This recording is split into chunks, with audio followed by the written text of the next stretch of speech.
Ang nawawalang aso. May isang batang lalaki na nagngangalang Paulo. Ang pinakamamahal niyang kaibigan ay ang kanyang alagang aso na si Bantay. Araw-araw silang naglalaro sa bakuran. Isang hapon, habang abala si Paulo sa panunood ng telebisyon, nakalimutan niyang isara ang gate. Makalipas ang ilang sandali, Paulo, "Bantay, halika na! Oras na ng pagkain!" Ngunit walang sumasagot. Bantay! Lumabas siya at nakita niyang bukas ang gate. Paulo, nag-aalala. "Si Bantay! Nawala siya!" Agad siyang tumakbo sa kalsada. Paulo, "Bantay, nasaan ka na?" Lumapit ang kanyang nanay.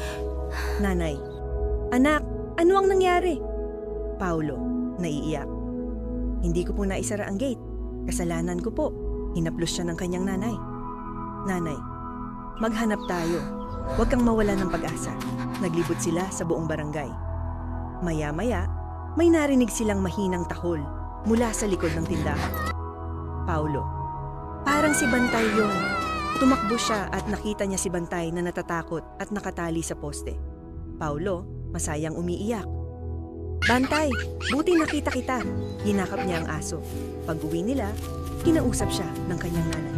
"Nanay, anak, ang pag-aalaga ng hayop ay may kasamang responsibilidad." Paulo, "Opo, Nay, hindi na po ako magpapabaya." Mula noon, sinigurado ni Paulo na laging sarado ang gate at mas inalagaan pa si Bantay. Aral ng kwento.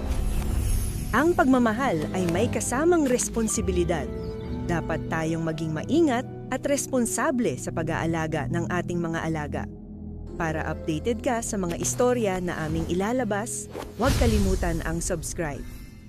Maraming salamat